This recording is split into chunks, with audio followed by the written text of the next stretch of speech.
কাজটা উদ্বোধন করার পরে আমরা কাজ শুরু করি এবং আপনার বাস্তব অভিজ্ঞতা আপনার নিজেরাও দেখেছেন এখানে যে খালের কাজের মান কিন্তু আমরা যতদূর সম্ভব সুন্দর করার চেষ্টা করেছি এবং এখানে কোনো এলাকার লোকের সাথে বা কারো জমি জমার সাথে কিন্তু আমাদের কোনো বিরোধিতা নেই, এখানে ছিলও না এবং তারা স্বতঃস্ফূর্তভাবে আমাদেরকে হেল্প করেছে যে কোনো বিষয়ে, যে এখানে এই পাশ দিয়ে করলে ভালো হবে, এই জিনিসটা এইভাবে আছে, সব কিছু বিবেচনা করে বলে কাজটা করা হয়েছে। কিন্তু গতকালকে রাতে তারা যখন ভেকু রাত 10টার দিকে এখানে 10টা পর্যন্ত কাজ করার তাদের সাথে নিয়ম আছে, তো তারা 10টার দিকে কাজ যখনই বন্ধ করছে, তারা বন্ধ করে ড্রাইভার এবং আমাদের এখানে দুজন নাইট গার্ড ছিল, তারা মানে এখান থেকে বাসার দিকে যাবে আর নাইট গার্ড থাকবে, সেই মুহূর্তে এখানে 10-15 জন আতঙ্কিতভাবে একটা গাড়ি নিয়ে এসে এবং অস্ত্র সহ ছিল তাদের কাছে, তারা আতঙ্কিত হামলা করে আমার যে ড্রাইভার সাহেব আছেন তাকে প্রচণ্ড মারধর করার পরে গাড়ির ব্যাটারি ট্যাটারিগুলো খুলে নেয়। এর মাঝখানে দুজন কোনোরকম পালিয়ে গিয়েছিল।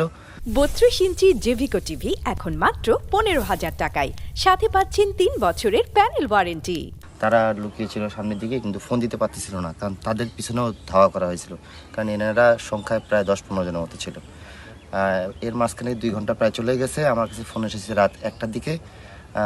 আমি তাৎক্ষণিক থানাকে অবহিত করি এবং থানা থেকে ফোর্স এখানে আসে এবং ততক্ষণে এখানে গাড়িতে আগুন দিয়ে দেওয়া হয়েছিল এবং ফায়ার সার্ভিস এসে আগুন নিভাইছে, কিন্তু দুটো গাড়ি একদম যেটা ছাই হয়ে গেছে। না, এই ধরনের কোনো প্রতিহিংসা বা এই ধরনের কোনো কিছু এখানে ছিল না, কারণ এখানে রাজনৈতিক অবস্থা কিন্তু সবাই আমাদেরকে কাজের ক্ষেত্রে অনেক উৎসাহ দিচ্ছে এবং কাজের ক্ষেত্রে তারা কিন্তু এগিয়ে আসছে। আপনারা এর আগেও ডিসি স্যার যখন এসেছিলেন তখনই কিন্তু রাজনৈতিক দল কাজের মান নিয়েও কিন্তু তারা বলেছে যে এবং খুব সুন্দর হয়েছে এবং কুষ্টিয়া বা আপনারা নিজেরা দেখলে বুঝতে পারবেন যে কাজের মান যদি খারাপ হতো তাহলে এলাকাবাসী থেকেই একটা ক্লেম আসতো, সেই ধরনের কিন্তু কোনো কিছু আসেনি। কিন্তু ভালো কাজ করার পরও এখানে আমরা একটা প্রতিহিংসার শিকার হয়ে গেলাম, যেখানে দুটি ভেকু, এটা কিন্তু 2-1 টাকার জিনিস না, এটা রাষ্ট্রেরও ক্ষতি, আমাদের কাজেরও ক্ষতি। এখন এই কাজটা উঠাতে গেলে কেউ যে সাহস নিয়ে আমার কাজটাতে আগাবে সেটা কিন্তু সম্ভব হয়ে উঠবে না আমার জন্য।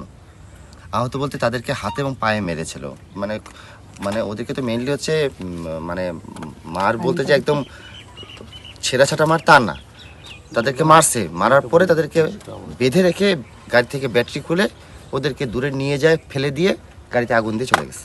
আমরা শুনেছি গতকাল গভীর রাতে 1টার পরে কতিপয় দুষ্কৃতিকারী 8-10 জন দুষ্কৃতিকারী, ওরা মাথায় গামছা টামছা বেঁধে এই যারা এক্সকেভেটরে কাজ করতেছিল এই ড্রাইভার এবং হেল্পারদের মারধর করছে এবং পরবর্তীতে তারা হালকা পাতলা মার খেয়ে পালিয়ে গেছে এবং এখান থেকে ওদের একটা মোটরসাইকেল, 2টা মোবাইল ফোন এরা নিয়ে গেছে এবং পরবর্তীতে 2টা এক্সকেভেটরে আগুন লাগাই দিছে।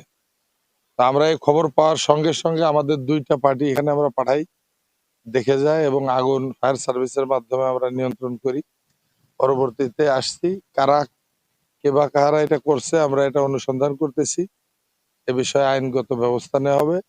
খুব দ্রুত ইনশাআল্লাহ আমরা এই দুষ্কৃতিকারীদের গ্রেপ্তার করার চেষ্টা করব। এখন পর্যন্ত লিখিত কোনো অভিযোগ পাইনি, তাদের সাথে কথা হয়েছে, আমাদের এসিলেন মহোদয়ের সাথে কথা হয়েছে, তারা আসতেছে, আসলে অভিযোগ নিয়ে আমরা আইনগত ব্যবস্থা নিব। এটা আপনারা জানেন যে মাননীয় প্রধানমন্ত্রীর প্রতিশ্রুত খালখনন সারা দেশব্যাপী খালখনন কর্মসূচির আওতায় আমাদের এই মোরাগাছা খালেও কাজ গত 16ই মার্চ আনুষ্ঠানিকভাবে শুরু হয়েছে। সেই কাজে চলমান, আপনারা প্র্যাকটিক্যালি দেখতে পাচ্ছেন কাজ চলমান আছে। আমরা বিগত নিয়মিত মনিটরিং হচ্ছে, আমাদের সাথে প্রকল্প বাস্তবায়ন কর্মকর্তা রয়েছে। গতকাল রাত্রে আমরা জানি কে বা কারা বা দুর্বৃত্তরা এটা কোনো কারণ ছাড়াই এটা গাড়িতে আগুন দিয়ে তারা যারা এখানে নাইট গার্ড এবং যারা ড্রাইভার হিসেবে ছিল তাদের মারধর করে ব্যাটারি খুলে নিয়ে গেছে, এটা আমরা জানতে পারি।